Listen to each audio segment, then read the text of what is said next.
Well, the Bengals defeated the Tampa Bay Buccaneers 37-34, but it can was we a say wild defeated? ride. Yeah. Yeah, they defeated. They won the game. They scored more points.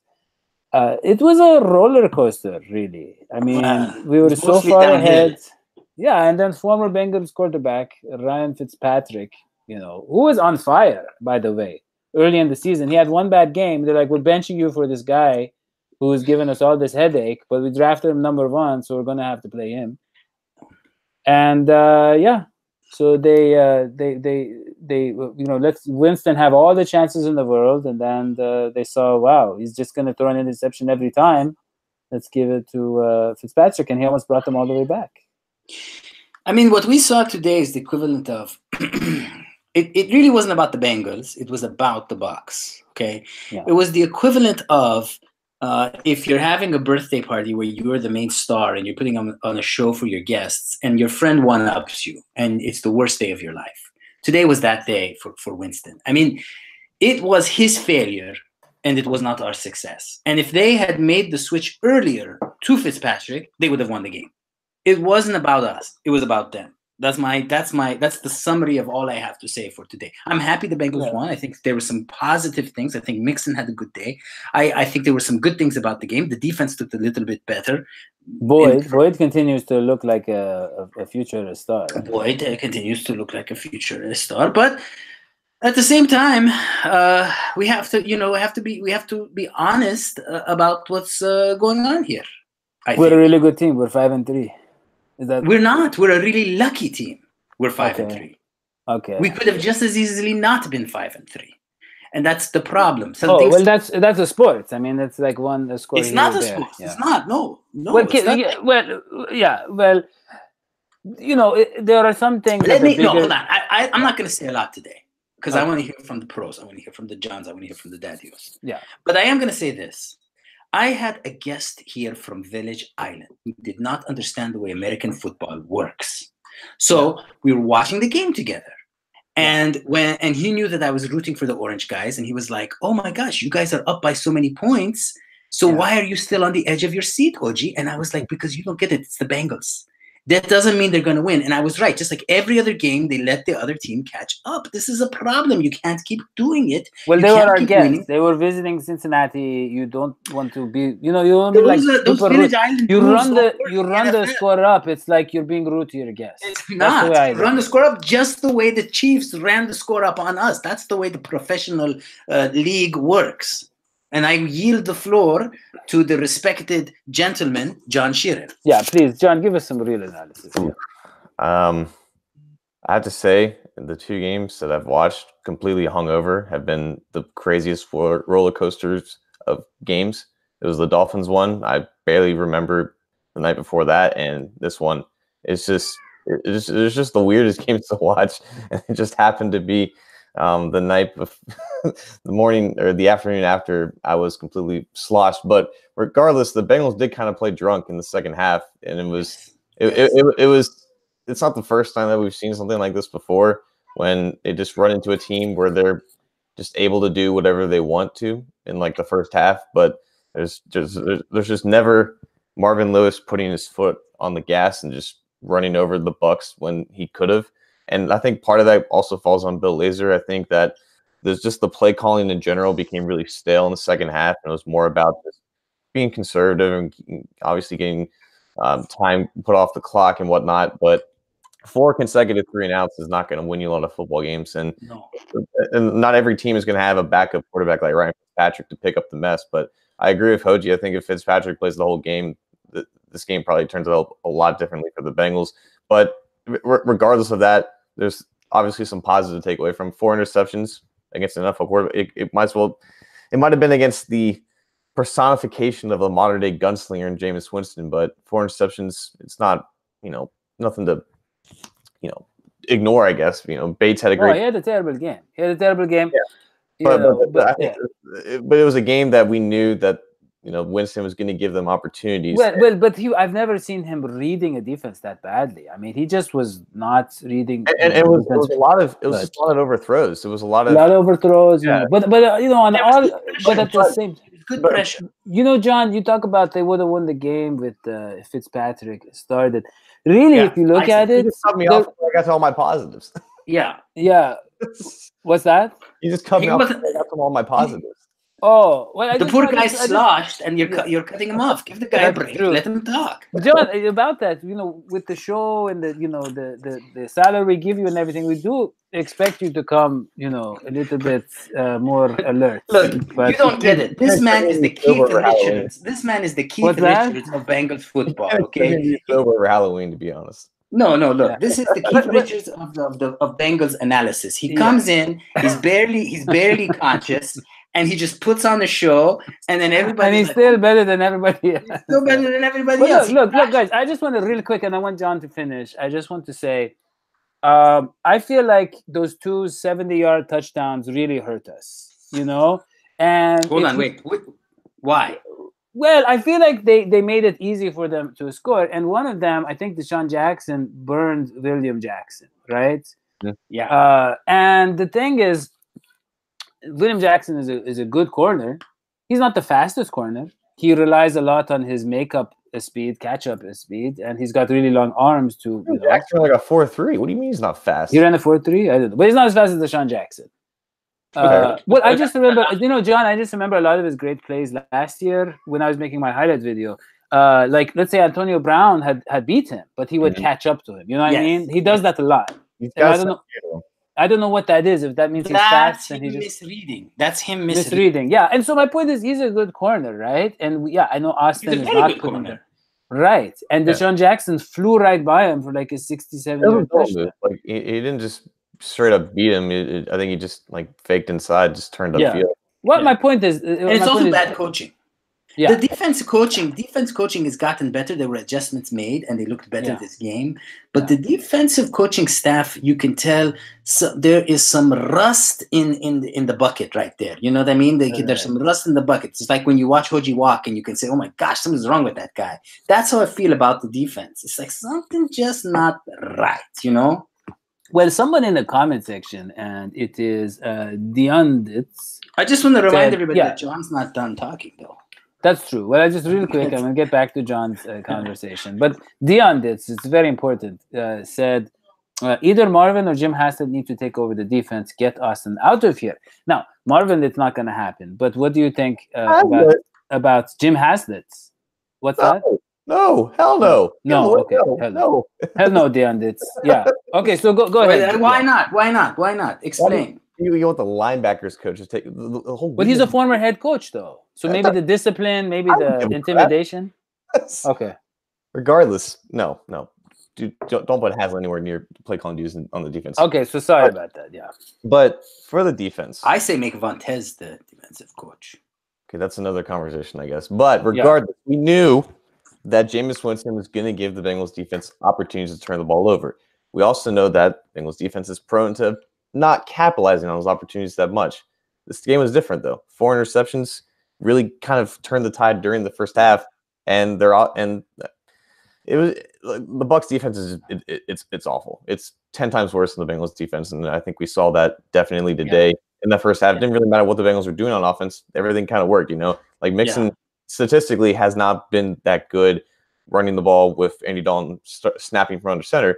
And he just dominated regardless of what he did in the first half. 114 yards, I think, was the most from a Bengals running back in the first half of a game since Cedric Benson back in 2008, which is it was a big deal. And for whatever reason, I think you're right with that.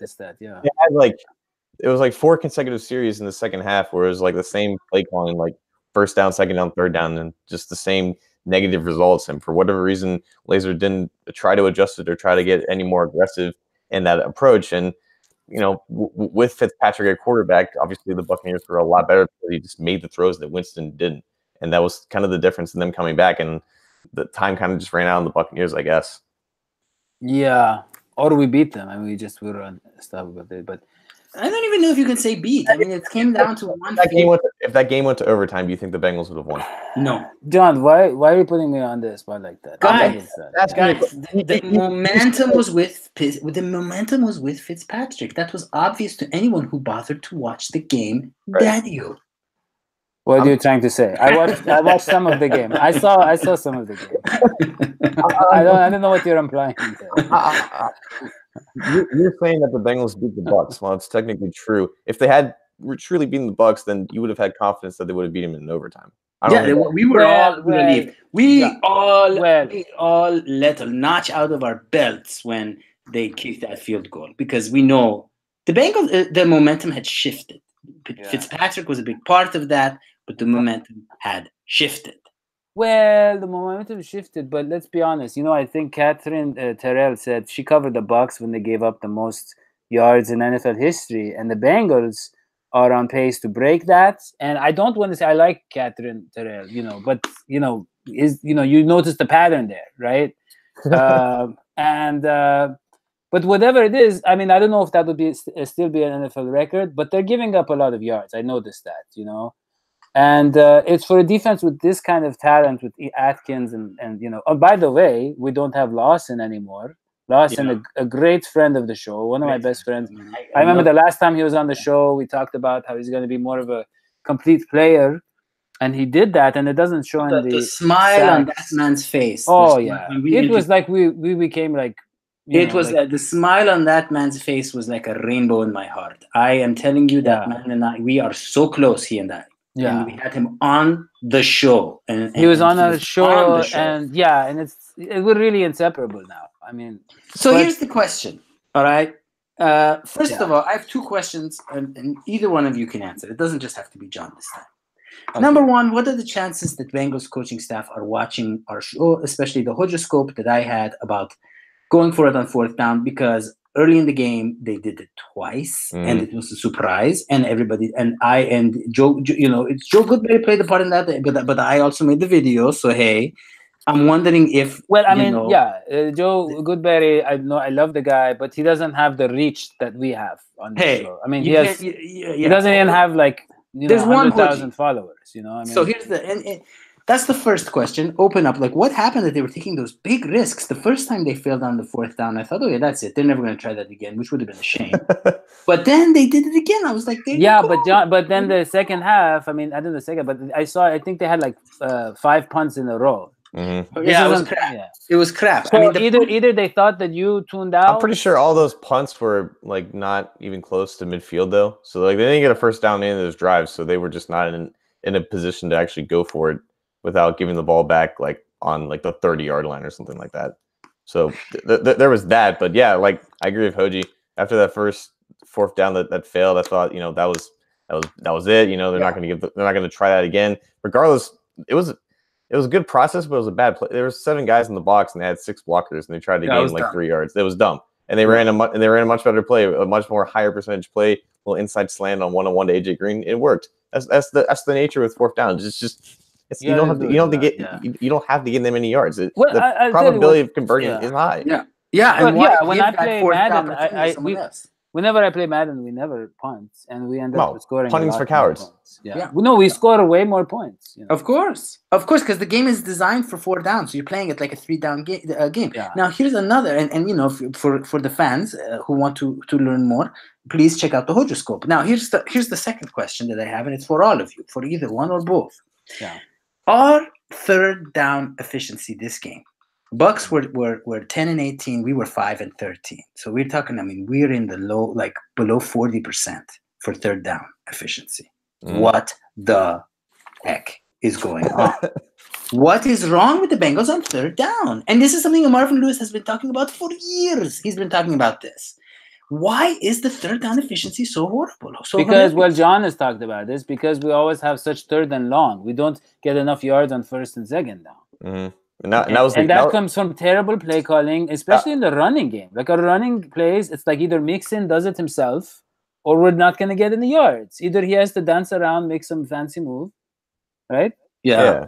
And I hate that. It was probably 5 for 9 in the first half alone, and then it was definitely better in the first half, and talked about, the 4 consecutive 3-and-outs really diminished that. And I think they ended up converting 2 first downs, or maybe 1 or 2 third downs on that final drive. So it was basically all in the first half where they did anything they wanted. They didn't really have that many third downs in the offense because they just moved the ball so effortlessly.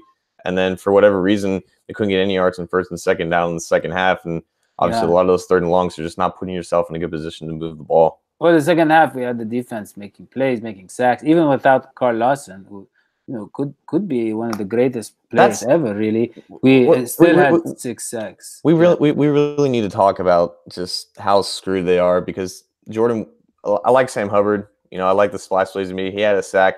He can't replicate this consistency as a pass rusher, and Jordan Willis just hasn't gotten there yet. And we can't really wait that long for Willis to really step it up here in the second half of the season, because they just don't have anybody who can possibly replicate what Lawson can do on the edge. And I know he's only had 1 sack. And I know people might give him crap for that when they look back on the season, but he's winning consistently, and it just hasn't produced into results. But I guarantee you there will be a noticeable downgrade from Willis and Hubbard taking over in that role as the third down pass rusher, and I'm really scared about that.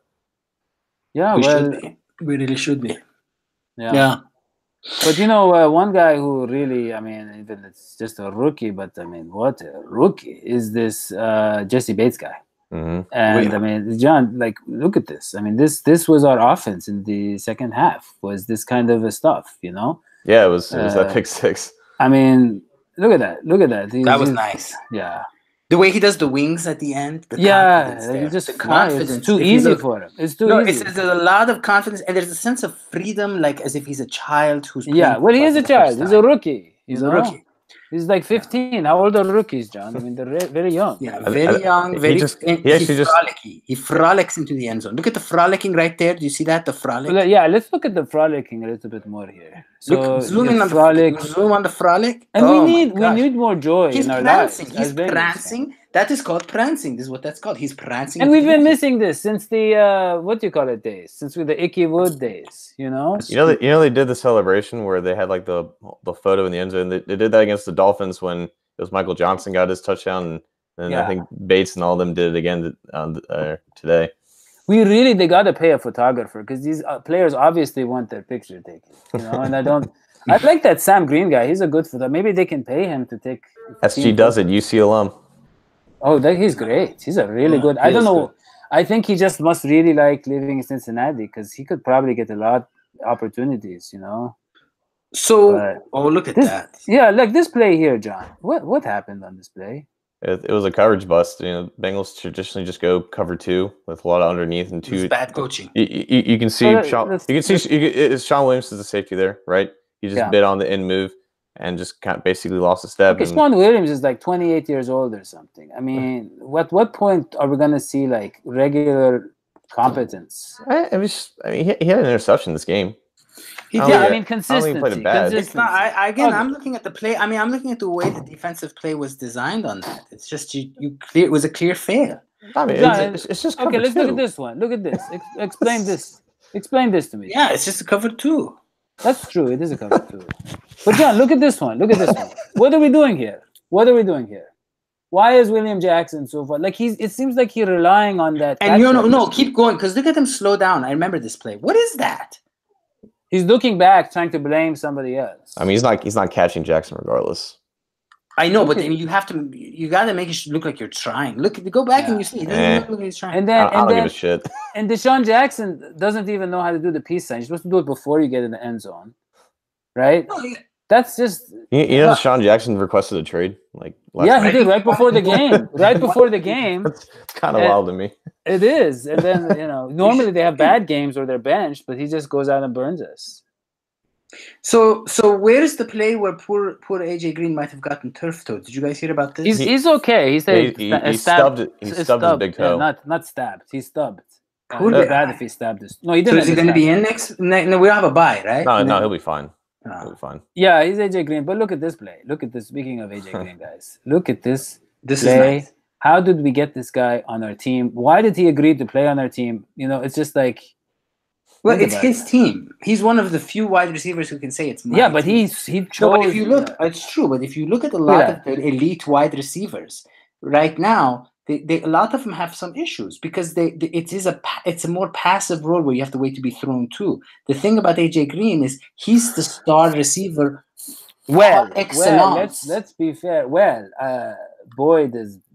I mean, numbers wise, Boyd is great, but I mean, everybody knows this is his team. I mean, who was it? Was it John who tweeted that picture of the opossum, and then the other possums were riding the big that was John's most successful tweet ever, I think. Well, because animal metaphors. People. That's true, John. You really should, do more animal. More animals. Well, don't. Yeah, you should show more animals. Yeah. Yeah. Mm-hmm. I think that's something we can all work on. More. Is this Mixon? Is this? Oh, you want to watch the Mixon?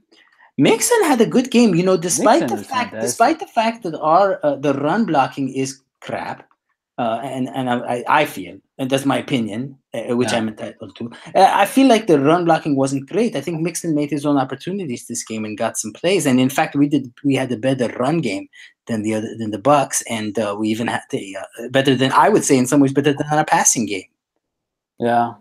Well, I wanted to talk. Yeah, go ahead, John. No, it is noticeable when Mixon, is able to just let loose. I guess. He had like 20-something carries in this game, and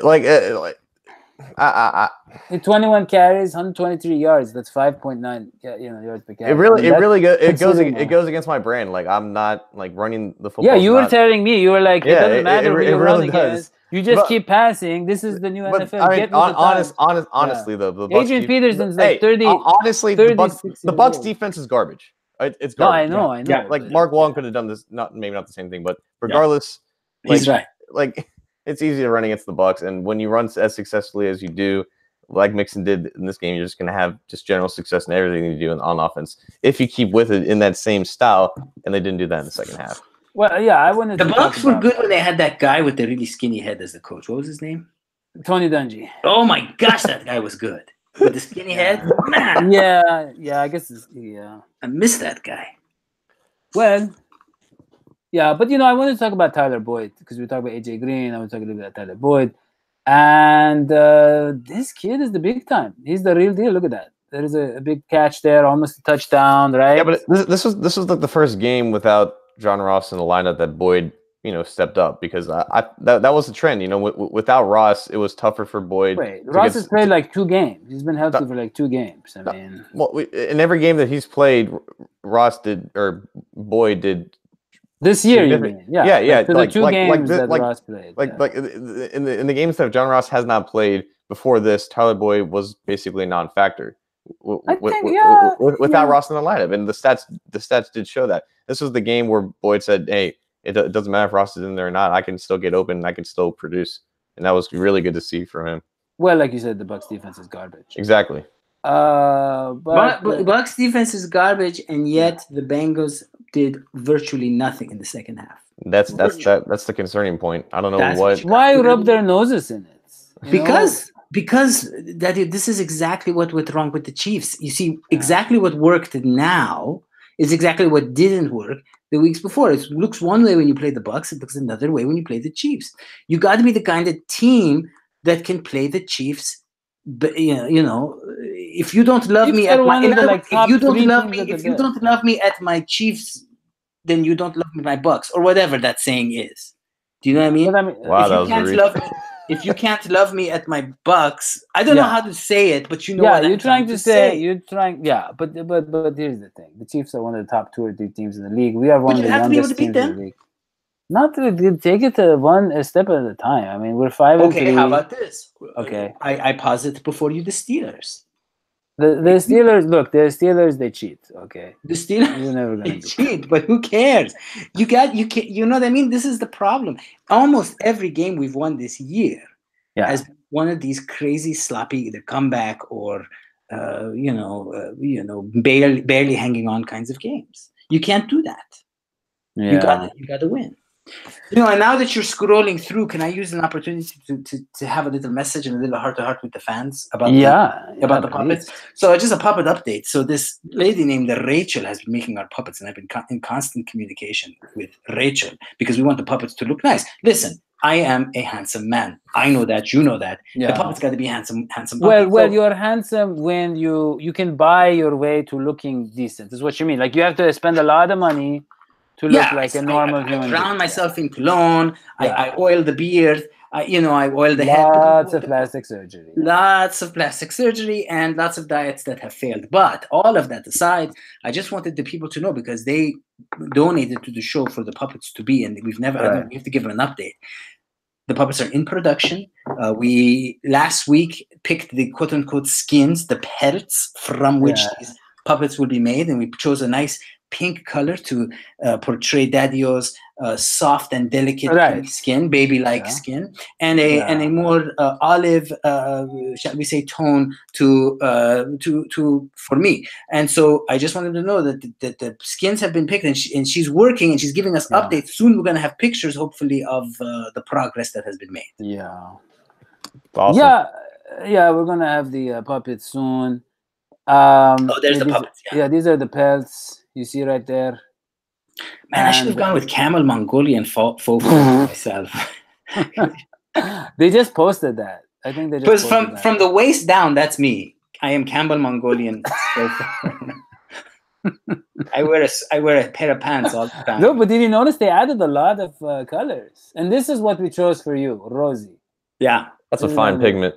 Thank you. Fine pigment. Thank you. Thank you. Yeah, it comes from working out of the sun and all that kind of stuff. That's right. Saving the dolphins, doing things. Right, my skin is nice and perfect, and Dadio's skin. I gotta say, I'm probably a Dorothy myself. Yeah, we gotta make you a puppet, John. Dadio's skin has acquired what we call a Frito-Lay kind of color from all the artificial things that he's eaten from the Frito-Lay company, Cheetos, Doritos. They have affected his pigment. Well, it is that, but it's also a spray on tans. You got to do, if you're in the business, you got to have the spray on tans because you don't. Because you admire a man who loves spray on tans. We won't go there. See, we won't go there. I'm just not even gonna. I'm not even gonna address that. You don't understand. People that want to. If you're serious about your business, there are certain things. If it walks like a duck, you got to call it a duck. If it smells like a fascist, Dadio, what do we do? You're going too far. Look, I want to address some of the comments real quick, and then we cut it a show. They're talking about trading John Ross for Deshaun Jackson. The thing is, no one's going for that. Yeah, I mean, John Ross, his money. People see him for what he is. He's a good guy. But look, some guy talking about trading.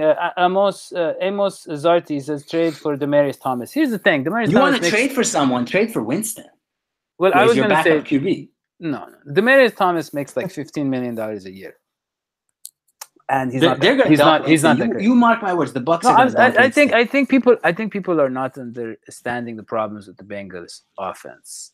We have some receivers. It's really more about It's more about the coaching and the play calling and all that kind of stuff. I think Boyd is a fine number 2 option. He's a fine number 2 option. We need a tight end because that's you got to look at your quarterback. I wrote about trading for Jared Cook.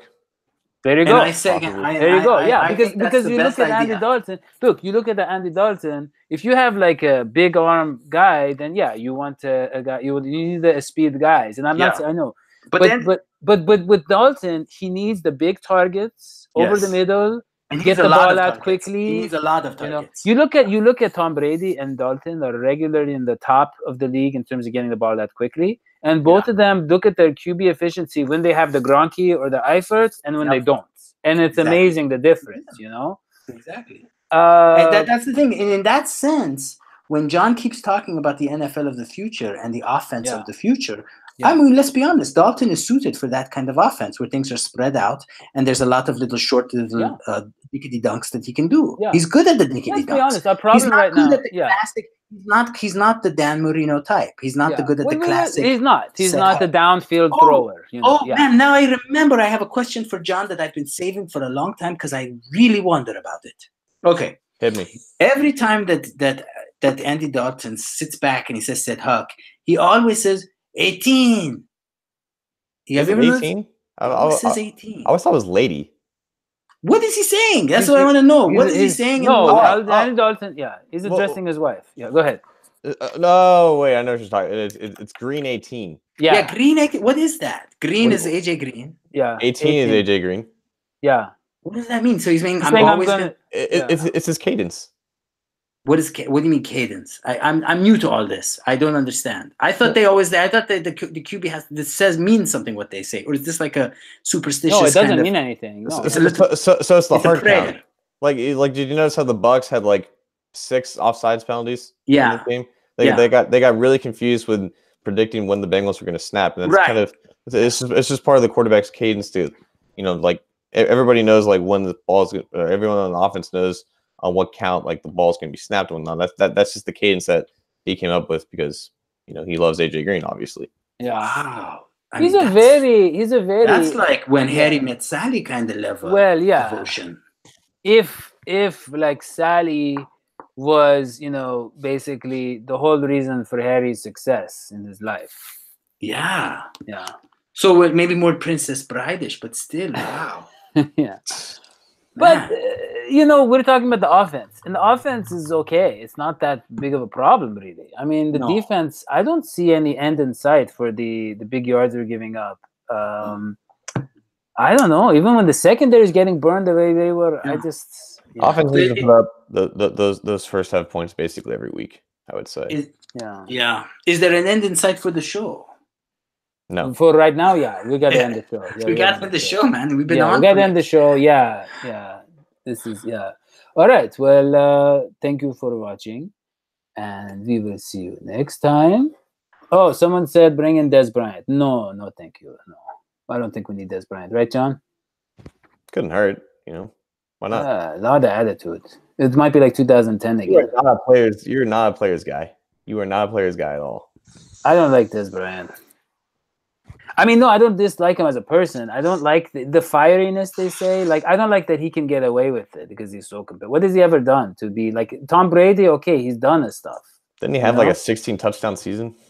One season. He's produced. All right, bring Des Bryant in. Okay, fine.